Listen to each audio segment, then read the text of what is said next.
नमस्कार दोस्तों, आइए जानते हैं आज मध्य प्रदेश की बड़ी खबरें। आज की पहली खबर है कि अनवर कादरी को पार्षद पद से हटाया। लव जिहाद फंडिंग मामले के आरोपी अनवर कादरी को पार्षद पद से हटा दिया। निगम परिषद सम्मेलन में पार्षदों के 2/3 बहुमत से ये प्रस्ताव पारित किया। नगर निगम एक्ट की धारा के तहत ये प्रस्ताव पारित किया है। साथ ही महापौर ने संभागायुक्त को इस संबंध में जो लेटर लिखा था उस पर भी कार्रवाई जारी है। कादरी को पद से हटाने का प्रस्ताव पारित करने के बाद महापौर ने नियम भी बताए हैं जिनके तहत यह कार्रवाई की गई है। आरएसएस प्रचारक से मारपीट उपद्रव करने वाले 5 आरोपी गिरफ्तार। मध्य प्रदेश के बैतूल जिले के मुल्ताई में गुरुवार शाम को 2 समुदायों के बीच हुए हंगामे के मामले में 5 आरोपियों को गिरफ्तार किया गया है। कुल 30 लोगों पर केस दर्ज हुआ है। बैतूल एसपी वीरेंद्र जैन ने लापरवाही बरतने को लेकर देर रात 2 सब इंस्पेक्टर निलंबित कर दिया है। वहीं थाना प्रभारी को पहले ही लाइन अटैच कर दिया गया था। शहर के 33 ब्लैक स्पॉट्स पर काम करने के निर्देश। शहर में दुर्घटनाएं रोकने के लिए कलेक्टर शिवम वर्मा ने गुरुवार देर शाम को सड़क सुरक्षा के मद्देनजर बैठक आयोजित की। बैठक में मुख्य रूप से नेशनल हाईवे, पीडब्ल्यूडी और एमपीआरडीसी विभाग को 3 दिनों में शहर के चिन्हित 33 ब्लैक स्पॉट पर काम करने की हिदायत दी है। शहर में ऐसे 30 स्थान चिन्हित किए गए हैं जहां ब्लैक स्पॉट होने से दुर्घटनाएं हुई हैं। प्राथमिक रूप से इन स्थानों पर युद्ध स्तर पर 3 दिनों में साइनेज लगाने के साथ ही लाइट और रंबल स्ट्रिप अनिवार्य रूप से लगाने के निर्देश दिए गए हैं। अनुकंपा नियुक्ति पर हाई कोर्ट का अहम फैसला। हाई कोर्ट की एकल पीठ ने अनुकंपा नियुक्ति से जुड़े 9 मामलों में स्पष्ट किया है कि ऐसे कर्मचारी भी सेवा के सामान्य नियमों से मुक्त नहीं हैं। अनुकंपा आधार पर नियुक्त कर्मचारियों को भी वर्क चार्ज स्थापना में शामिल होने से पहले 3 वर्ष तक दैनिक वेतनभोगी के रूप में समेकित वेतन पर कार्य करना होगा। व्यवस्था 10 मई 1984 के नोटिफिकेशन में है। मामला जल संसाधन विभाग से जुड़ा है, जहां कार्यरत दैवेभोग कर्मियों के आश्रितों ने अनुकंपा नियुक्ति के लिए आवेदन किया था। विभाग ने सीधी भर्ती देने के बजाय 3 वर्ष के लिए दैवेभोग के रूप में काम करने का निर्देश दिया। इसे चुनौती देते हुए याचिकाएं दायर की। आम आदमी पार्टी के एक साथ 159 कार्यकर्ताओं ने दिया इस्तीफा। देश भर की प्रमुख राजनीतिक पार्टियों में शामिल आम आदमी पार्टी को मध्य प्रदेश में बड़ा झटका लगा है। प्रदेश में आम आदमी पार्टी के कार्यकर्ताओं ने अपने ही दल के पदाधिकारी पर गंभीर आरोप लगाते हुए सामूहिक त्यागपत्र दे दिया है। मामला उज्जैन जिले का है, जहां बड़ी संख्या में आम आदमी पार्टी कार्यकर्ताओं ने इस्तीफा दे दिया है। प्रदेश उपाध्यक्ष नरेश गंगे ने बताया, जातिगत भेदभाव के चलते बगैर कारण बताए नोटिस के प्रदेश प्रभारी ने निष्कासित कर दिया था। पिछले हफ्ते ही गंगे के समर्थन में उज्जैन जिले से 50 कार्यकर्ताओं ने सामूहिक त्यागपत्र दिए थे।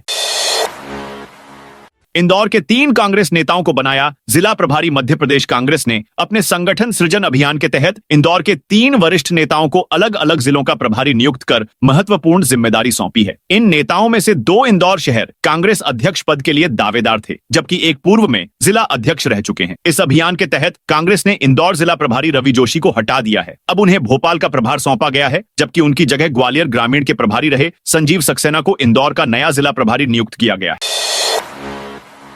अब शिक्षक नहीं बनेंगे बीएससी सीएससी। काउंसलिंग पर लगी रोक। सतना जिला पंचायत सभागार में लंबे अंतराल के बाद गुरुवार को स्थायी शिक्षा समिति की बैठक आयोजित की गई। जिपम उपाध्यक्ष एवं स्थायी शिक्षा समिति की सभापति सुष्मिता सिंह परिहार की अध्यक्षता में 4 घंटे चली मैराथन बैठक में बीएससी सीएससी की काउंसलिंग रोक दी गई है। साथ ही तत्कालीन डीओ नीरव दीक्षित द्वारा किए गए भ्रष्टाचार की जांच रिपोर्ट तलब की गई है। बैठक में निर्धारित बिंदुओं के प्रमुख एजेंडे और 2 बिंदुओं में पूरक एजेंडे पर चर्चा हुई। ओबीसी आरक्षण पर एमपी में सियासी जंग तेज। सुप्रीम कोर्ट में चल रहे ओबीसी आरक्षण मामले में अंतिम सुनवाई नवंबर में होगी। राज्य सरकार ने सुप्रीम कोर्ट के सख्त रुख को नजरअंदाज करते हुए थोड़ा समय मांगा है, जिसके बाद एमपी में सियासी पारा हाई हो गया है। कांग्रेस और भाजपा आमने सामने हैं। मामले को लेकर जहां कांग्रेस प्रदेश अध्यक्ष जीतू पटवारी ने एमपी की बीजेपी सरकार पर हमला बोला है, वहीं भाजपा की पिछड़ा वर्ग कल्याण राज्य मंत्री कृष्णा गौर ने कांग्रेस पर पलटवार किया है। बुरहानपुर में 64 पटाखा विक्रेताओं को मिली अस्थायी दुकानें। बुरहानपुर नगर निगम ने दीपावली पर्व के मद्देनजर पटाखा दुकानों के अस्थायी आवंटन की प्रक्रिया पूरी कर ली है। इस बार 64 लाइसेंसधारी पटाखा विक्रेताओं को लॉटरी प्रणाली के जरिए दुकानें आवंटित की गई हैं। इससे नगर निगम को कुल 12,80,000 रुपए की अमानत राशि प्राप्त हुई है। अनिल मिश्रा पर एफआईआर के विरोध में वकीलों का प्रदर्शन। ग्वालियर में हाईकोर्ट बार एसोसिएशन के पूर्व अध्यक्ष अनिल मिश्रा के खिलाफ दर्ज एफआईआर के विरोध में अधिवक्ताओं ने प्रदर्शन किया। वकीलों ने जिला कोर्ट के बाहर एसपी और कलेक्टर के खिलाफ नारेबाजी की और उनके पुतले जलाए। यह प्रदर्शन अनिल मिश्रा द्वारा भीमराव अंबेडकर पर की गई कथित विवादित टिप्पणी के बाद दर्ज मामले को लेकर था। मुख्यमंत्री पर अपमानजनक टिप्पणियों का विदिशा में विरोध। मुख्यमंत्री मोहन यादव पर सोशल मीडिया पर की गई अपमानजनक टिप्पणियों को लेकर अखिल भारतवर्षीय यादव महासभा ने गुरुवार को कड़ा विरोध जताया। महासभा ने इन टिप्पणियों को निंदनीय बताते हुए आनंद स्वरूप के खिलाफ एफआईआर दर्ज करने की मांग की। यह विरोध मुख्यमंत्री द्वारा पिछड़ा वर्ग को 27% आरक्षण देने की घोषणा के बाद सामने आया है।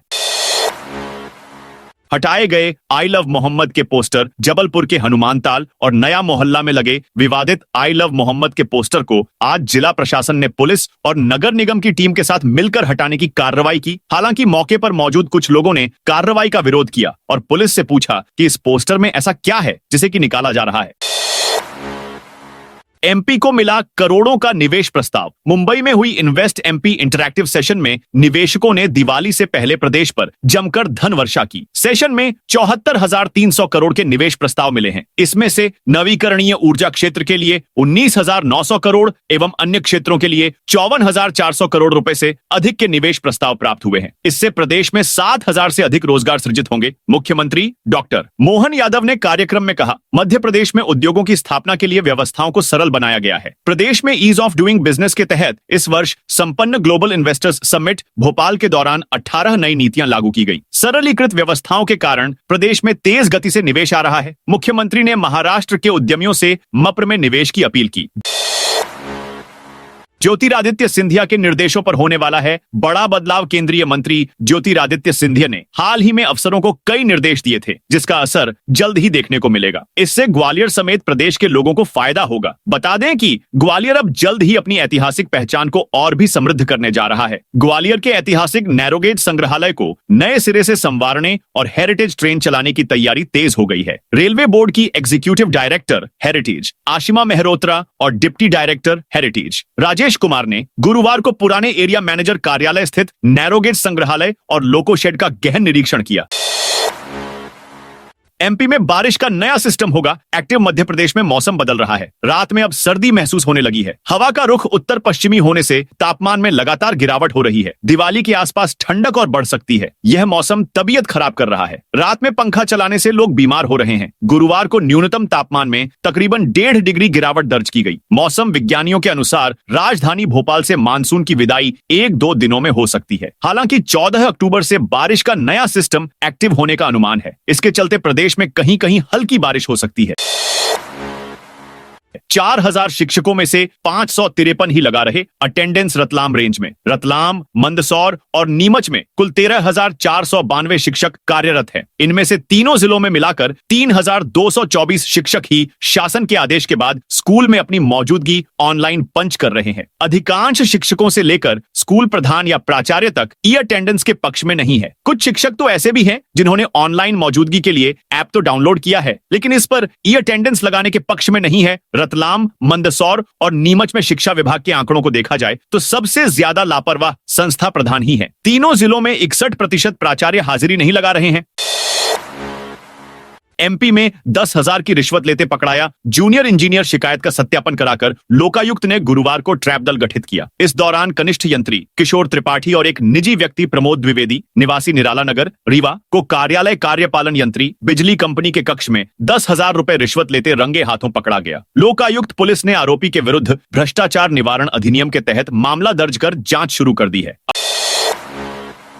अक्टूबर के दूसरे सप्ताह में ही एमपी में रातें ठंडी। अक्टूबर के दूसरे सप्ताह में ही मध्य प्रदेश के कई शहरों में रातें ठंडी हो गई हैं। राजगढ़ सबसे ठंडा है। यहां पारा 16 डिग्री से नीचे है। भोपाल में पारा 18 डिग्री के आसपास है। मौसम विभाग के अनुसार उत्तरी हवा की वजह से ऐसा मौसम है। आमतौर पर तीसरे चौथे सप्ताह में पारा लुढ़कने लगता है। वहीं अगले 4 दिन तक प्रदेश में कहीं भी तेज बारिश का अलर्ट नहीं है। गुरुवार को भी प्रदेश में बारिश नहीं हुई। भोपाल, इंदौर, ग्वालियर, उज्जैन, जबलपुर समेत अधिकांश शहरों में दिन में धूप खिली रही। भोपाल में ठंडी हवा भी चलती रही। मौसम विभाग के मुताबिक प्रदेश के 12 जिले ग्वालियर, श्योपुर, मुरैना, भिंड, दतिया, शिवपुरी, गुना, आगरमालवा, नीमच, मंदसौर और रतलाम से मानसून पूरी तरह से विदा हो चुका है, जबकि राजगढ़ और अशोकनगर के कुछ हिस्से से लौटा है। अभी प्रदेश में बारिश होने का कोई सिस्टम एक्टिव नहीं है। इन वजहों से पूरे प्रदेश से मानसून के लौटने की परिस्थितियां अनुकूल हुई हैं। 10 से 11 अक्टूबर से मानसून कुछ जिलों से लौट सकता है।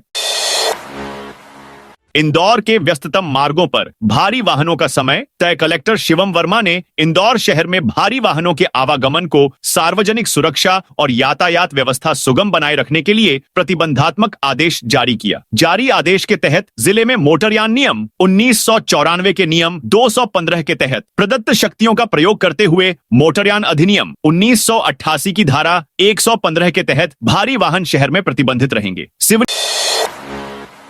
सिवनी में एसडीओपी समेत 10 पुलिसकर्मी सस्पेंड। सिवनी में 1 करोड़ रुपए से अधिक की राशि जब्त करने के मामले में लापरवाही बरतने पर जबलपुर जोन के आईजी प्रमोद वर्मा ने 9 पुलिसकर्मियों को निलंबित कर दिया है। निलंबित होने वालों में बंडोल थाना प्रभारी एसआई अर्पित भैरम, 2 प्रधान आरक्षक और 6 आरक्षक शामिल हैं। इसके अलावा एसडीओपी पूजा पांडे को भी निलंबित कर दिया है। कार्रवाई नागपुर के कुछ लोगों से जब्त की गई राशि के संबंध में लिखापढ़ी में देरी और उचित कार्रवाई न होने के कारण की गई है।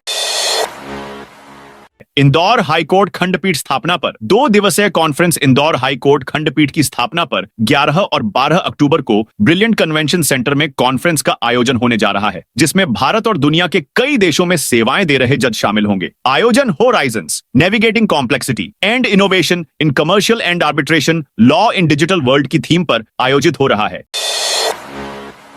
छतरपुर नौगांव में अवैध पटाखा भंडारण पर कार्रवाई। दीपावली से पहले छतरपुर जिले में अवैध रूप से पटाखों के भंडारण के खिलाफ पुलिस ने सख्ती शुरू कर दी है। जिला पुलिस ने छतरपुर और नौगांव में कार्रवाई करते हुए 3 आरोपियों को गिरफ्तार किया है। उनके पास से 3.25 लाख रुपए से अधिक की आतिशबाजी सामग्री बरामद की गई है। 35 प्राचार्यों को जेडी का कारण, बताओ नोटिस। सतना जिले में हमारे शिक्षक ऐप के माध्यम से शैक्षणिक स्टाफ की ई अटेंडेंस दर्ज नहीं करने पर लोक शिक्षण संचालनालय के निर्देश पर रीवा संभाग के संयुक्त संचालक लोक शिक्षण ने सतना जिले के प्रभारी डीओ सहित 35 प्राचार्यों को कारण बताओ नोटिस जारी किया है। इन सभी के खिलाफ 1 वर्ष की वेतन वृद्धि असंचयी प्रभाव से रोकने की कार्रवाई प्रस्तावित की गई है। उम्रदराज मोरटक्का पुल से भारी वाहनों पर रोक लगी। खंडवा जिले में नर्मदा नदी पर बने जर्जर मोरटक्का पुल को लेकर प्रशासन ने यू टर्न ले लिया है। हाल में हुए हादसों और पुल की कमजोरी पर भास्कर की खबर के बाद कलेक्टर रश्व गुप्ता ने एक बार फिर पुल से 20 टन से भारी वाहनों की आवाजाही पर रोक लगा दी है। यह आदेश तत्काल प्रभाव से लागू हो गया है। कुछ समय पहले विशेषज्ञों की सलाह के बावजूद यह रोक हटा दी गई थी। सुप्रीम कोर्ट ने 1 माह के लिए टाली सुनवाई। मध्य प्रदेश में 27% ओबीसी आरक्षण से जुड़ा मुद्दा जल्द सुलझने के आसार नहीं है। सुप्रीम कोर्ट ने इससे जुड़े मामले की सुनवाई 1 माह के लिए बढ़ा दी है। अब इस केस में अगली सुनवाई 10 नवंबर को होगी। गुरुवार को सुनवाई शुरू होने पर सॉलिसिटर जनरल तुषार मेहता ने कोर्ट से अतिरिक्त वक्त की मांग की। उन्होंने कहा कि इस मामले में कई तकनीकी पहलू हैं, जिन्हें समझे बिना बहस करना मुश्किल है। इस पर कोर्ट ने कहा कि यह मामला उच्च प्राथमिकता वाला है, फिर भी सरकारी वकीलों द्वारा बार बार समय मांगना दुर्भाग्यपूर्ण है। इसके बाद सुनवाई को 1 माह के लिए स्थगित कर दिया गया। 114 गांवों में बिना अनुमति निर्माण पर लगेगी रोक। कूनो नेशनल पार्क के चारों ओर 1100 वर्ग किलोमीटर क्षेत्र इको सेंसिटिव जोन घोषित किया जाएगा। इस क्षेत्र को चिन्हित करने के बाद प्रस्ताव तैयार कर शासन को भेज दिया गया है। जल्द इस संबंध में केंद्र सरकार की ओर से अधिसूचना जारी की जाएगी। इस इको सेंसिटिव जोन में वर्तमान में नेशनल पार्क के बफर जोन का 1028.57 वर्ग किलोमीटर क्षेत्र भी शामिल रहेगा। ड्रग विभाग के अधिकारियों का एक्शन जारी। मध्य प्रदेश सरकार छिंदवाड़ा में जहरीले कफ सिरप से हुई बच्चों की मौत के बाद सक्रिय हो गई है। इसी क्रम में ग्वालियर में भी ड्रग विभाग की टीम ने बड़ी कार्रवाई की है। ग्वालियर चंबल संभाग के हुजरात पुल स्थित सबसे बड़े दवा बाजार में ड्रग विभाग की टीम के पहुंचने से हड़कंप मच गया। टीम ने यहां कई दुकानों पर छापामारी की। ड्रग इंस्पेक्टर अनुभूति शर्मा के नेतृत्व में यह कार्रवाई की गई। टीम ने 5 कफ सिरप स्टॉकिस्ट की दुकानों से कफ सिरप के सैंपल एकत्र किए। राजगढ़ में अवैध कटाई उत्खनन रोकने कलेक्टर ने बैठक बुलाई। राजगढ़ जिले के वन एवं राजस्व क्षेत्रों में अवैध कटाई, अतिक्रमण, उत्खनन, परिवहन और भंडारण जैसी गतिविधियों की रोकथाम के लिए गुरुवार शाम कलेक्टर डॉक्टर गिरीश कुमार मिश्रा की अध्यक्षता में वन एवं खनिज संयुक्त टास्क फोर्स समिति की बैठक हुई। बैठक में वन मंडलाधिकारी बेनी प्रसाद दौतानिया, जिला आपूर्ति अधिकारी अजीत कुमार सिंह सहित संबंधित विभागों के अधिकारी उपस्थित रहे। एमपी की आखिरी मनोनीत विधायक का निधन। मध्य प्रदेश की आखिरी एंग्लो इंडियन विधायक रही लॉरेन बी लोबो का निधन हो गया। 81 वर्षीय लॉरेन शादी के बाद जबलपुर में बस गई थीं। पहली बार वे एमपी विधानसभा के लिए 2004 में विधायक मनोनीत हुई थीं। 2009 और 2014 में भी उनका मनोनयन हुआ था। इसके बाद 2018 में विधायक निधि आवंटन में अनियमितता और आर्थिक अपराध प्रकोष्ठ ईओडब्ल्यू द्वारा केस दर्ज किए जाने के बाद फिर उन्हें मौका नहीं दिया गया। किसानों ने खरीफ फसलों के नुकसान पर मांगी राहत। भारतीय किसान संघ की जिला इकाई ने खरीफ फसलों में हुए नुकसान के लिए राहत राशि की मांग करते हुए मुख्यमंत्री के नाम तहसीलदार दिनेश उइके को ज्ञापन सौंपा। किसानों ने तत्काल सर्वे और मुआवजे की मांग की है। ज्ञापन सौंपने के लिए किसान कलेक्ट्रेट कार्यालय पर एकत्रित हुए थे। वहां से वे नारेबाजी करते हुए पैदल तहसील कार्यालय तक पहुंचे। यह ज्ञापन 6 सूत्रीय मांगों पर आधारित था। सरकारी आवास में रह रहे थे 2 अपात्र कर्मचारी। बड़वानी कृषि उपज मंडी में बड़ी अनियमितता का मामला सामने आया है, जहां मंडी समिति के 2 अपात्र कर्मचारी कई वर्षों से पुराने सरकारी कार्यालय भवन में न केवल अवैध रूप से रह रहे थे, बल्कि सरकारी कार्यालय के बिजली मीटर का उपयोग कर बिजली चोरी भी कर रहे थे। डिंडौरी में आरटीओ पुलिस ने काटे 20 वाहनों के चालान। डिंडौरी में शुक्रवार को एडिशनल एसपी अमित वर्मा और आरटीओ सुरेंद्र गौतम ने पुलिस बल के साथ जबलपुर अमरकंटक नेशनल हाईवे पर टाकी नाला के पास चेकिंग अभियान चलाया। इस दौरान 20 वाहनों के चालान काटे गए और उनसे 10,900 रुपए का जुर्माना वसूला गया। पुलिस की चेकिंग देखते ही नेशनल हाईवे पर वाहनों की लंबी कतारें लग गईं। रोजमर्रा के काम से जिला मुख्यालय आने वाले सैकड़ों ग्रामीण पुलिस के जाने का इंतजार करते रहे, जिससे उन्हें परेशानी का सामना करना पड़ा। शिवपुरी में सड़क किनारे लगे सब्जी ठेले हटाए। शिवपुरी में दीपावली के त्योहार को लेकर यातायात व्यवस्था सुचारू रखने के लिए पुलिस और नगर पालिका ने संयुक्त कार्रवाई की है। शहर की सड़कों पर लगे सब्जी और फल के ठेले हटाए गए, जिससे लगने वाले जाम से निजात मिल सके। उमरिया में नए अपर कलेक्टर ने पदभार संभाला। उमरिया जिले में नए अपर कलेक्टर एडीएम प्रमोद सेन गुप्ता ने शुक्रवार को पदभार संभाला है। उनका ट्रांसफर सिंगरौली से उमरिया किया गया है। कार्यभार ग्रहण करने के बाद उन्होंने विभिन्न शाखाओं का निरीक्षण किया और कार्यालय व्यवस्था का बारीकी से जायजा लिया। इस दौरान उन्होंने अधिकारियों और कर्मचारियों से परिचय प्राप्त किया और उनकी कार्य प्रणाली की जानकारी ली। भोपाल में खुलेगा नया फ्लाइंग ट्रेनिंग सेंटर। राजा भोज एयरपोर्ट पर अब एक और फ्लाइंग ट्रेनिंग ऑर्गेनाइजेशन FTO स्थापित होने जा रहा है। स्टारलिंग विंग फ्लाइंग एकेडमी यहां प्रोफेशनल पायलट ट्रेनिंग के लिए अत्याधुनिक सेंटर बनाएगी। इसको लेकर शुक्रवार को एयरपोर्ट डायरेक्टर रामजी अवस्थी और एकेडमी के डायरेक्टर्स के बीच समझौता हुआ। आगर में सोयाबीन मक्का MSP पर खरीदने की मांग। आगर में भारतीय किसान संघ की तहसील इकाई ने शुक्रवार को मुख्यमंत्री के नाम ज्ञापन नायब तहसीलदार गिरीश सूर्यवंशी को सौंपा। इसमें किसानों की विभिन्न मांगों को उठाया गया। ज्ञापन में खरीफ फसलों जैसे सोयाबीन और मक्का को पीला मोजेक रोग और जल भराव से हुए नुकसान का जिक्र किया गया। संघ ने मांग की कि प्रभावित क्षेत्रों में तत्काल सर्वे कराकर रकबे के आधार पर मुआवजा और राहत राशि दी जाए। साथ ही सोयाबीन और मक्का की खरीदी समर्थन मूल्य MSP पर की जाए।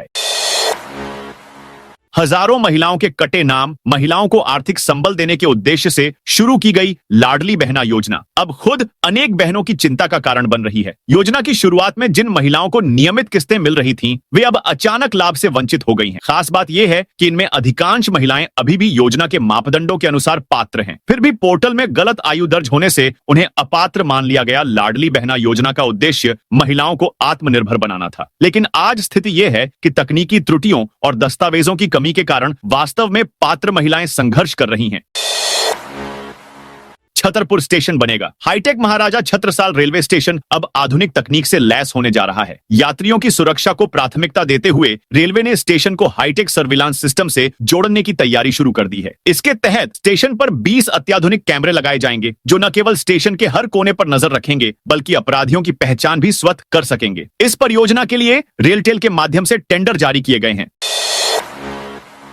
MP में बारिश का नया सिस्टम होगा एक्टिव। मध्य प्रदेश में मौसम बदल रहा है। रात में अब सर्दी महसूस होने लगी है। हवा का रुख उत्तर पश्चिमी होने से तापमान में लगातार गिरावट हो रही है। दिवाली के आसपास ठंडक और बढ़ सकती है। यह मौसम तबीयत खराब कर रहा है। रात में पंखा चलाने से लोग बीमार हो रहे हैं। गुरुवार को न्यूनतम तापमान में तकरीबन 1.5 डिग्री गिरावट दर्ज की गई। मौसम विज्ञानियों के अनुसार राजधानी भोपाल से मानसून की विदाई 1-2 दिनों में हो सकती है। हालांकि 14 अक्टूबर से बारिश का नया सिस्टम एक्टिव होने का अनुमान है। इसके चलते प्रदेश में कहीं कहीं हल्की बारिश हो सकती है। मौसम विभाग के मुताबिक प्रदेश के 12 जिले ग्वालियर, श्योपुर, मुरैना, भिंड, दतिया, शिवपुरी, गुना, आगरमालवा, नीमच, मंदसौर और रतलाम से मानसून पूरी तरह से विदा हो चुका है, जबकि राजगढ़ और अशोकनगर के कुछ हिस्से से लौटा है। अभी प्रदेश में बारिश होने का कोई सिस्टम एक्टिव नहीं है। इन वजहों से पूरे प्रदेश से मानसून के लौटने की परिस्थितियां अनुकूल हुई हैं। 10 से 11 अक्टूबर से मानसून कुछ जिलों से लौट सकता है।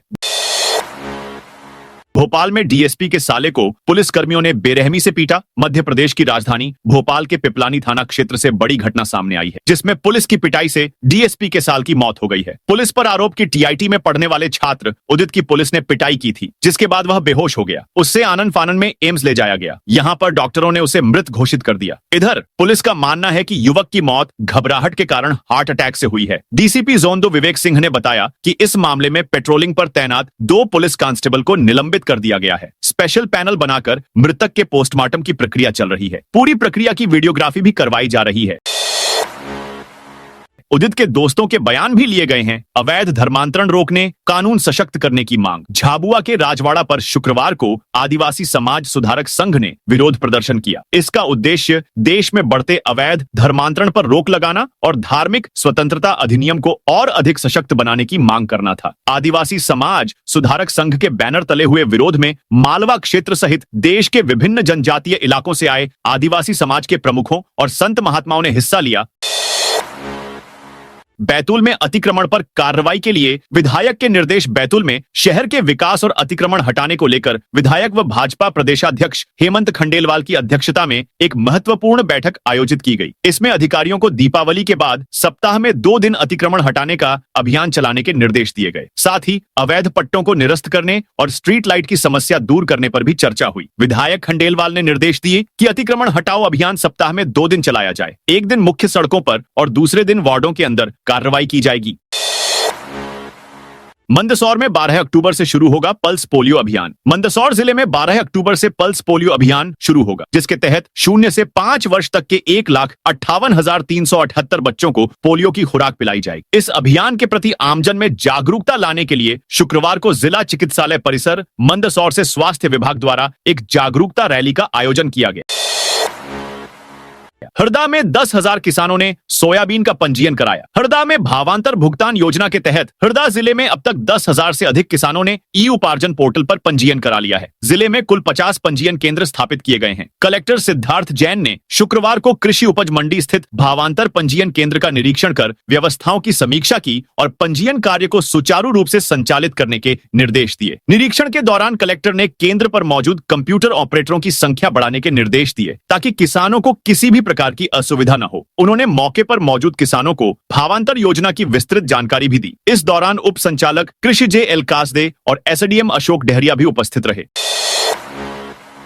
दवा कंपनी मालिक पर कोर्ट में हमले की कोशिश। मध्य प्रदेश के छिंदवाड़ा जिले में कफ सिरप से 25 बच्चों की मौत के मामले में पकड़े गए दवा कंपनी मालिक गोविंदन रंगनाथन को शुक्रवार को परासिया कोर्ट में पेश किया गया। इस दौरान उन पर हमले की कोशिश की गई। लोगों और वकीलों ने हत्यारे को फांसी देने की मांग की। आरोपी रंगनाथन को प्रथम श्रेणी न्यायाधीश शैलेंद्र उइके की कोर्ट में पेश किया गया। कोर्ट ने उन्हें 10 दिन की रिमांड पर सौंपा है। इससे पहले मध्य प्रदेश सरकार द्वारा विशेष जांच दल एसआईटी सुबह 11 बजे रंगनाथन को लेकर परासिया पहुंचा था। उसे परासिया थाने में रखा गया था। अवैध पटाखे रखने के आरोप में एक आरोपी गिरफ्तार। कैलारस पुलिस ने अवैध पटाखा भंडारण के खिलाफ चल रहे अभियान के तहत आज दोपहर कैलारस कस्बे से एक घर से बड़ी संख्या में अवैध पटाखे पकड़ने में सफलता हासिल की है। पुलिस ने अवैध भंडारण करने वाले आरोपी को भी गिरफ्तार किया है। कैलारस कस्बे के जोशी मोहल्ले की मुसलमान गली में रहने वाले रहमान खान के घर पर छापामार कार्यवाही के दौरान पुलिस को बड़ी संख्या में देशी तैयार पटाखे और रॉ मटेरियल मिला। इन पटाखों को दीपावली के समय बिक्री करने के लिए घर में भंडारण किया गया था। पटाखों की बाजारू कीमत 1,10,000 रुपए बताई गई है। पुलिस ने आरोपी रहमान खान को गिरफ्तार कर लिया है। इंदौर के विद्वान 20 को दिवाली मनाने के लिए सर्वसम्मत इंदौर के विद्वान 20 अक्टूबर सोमवार को ही दिवाली मनाना शुभ मान रहे हैं। इनका कहना है कि सोमवार को अमावस्या प्रदोष काल में खत्म हो रही है। सामान्यतः दीपावली का मुख्य पर्व लक्ष्मी पूजा प्रदोष काल में की जाती है, जो 20 अक्टूबर को है। इसलिए इस दिन दिवाली मनाना चाहिए। हालांकि कुछ विद्वान दोनों दिन दिवाली मनाने को शुभ बता रहे हैं। तो दोस्तों, ये थी आज मध्य प्रदेश की बड़ी खबरें। आप इस वीडियो को कौन से जिले से देख रहे हैं, उस जिले का नाम जरूर बताइए।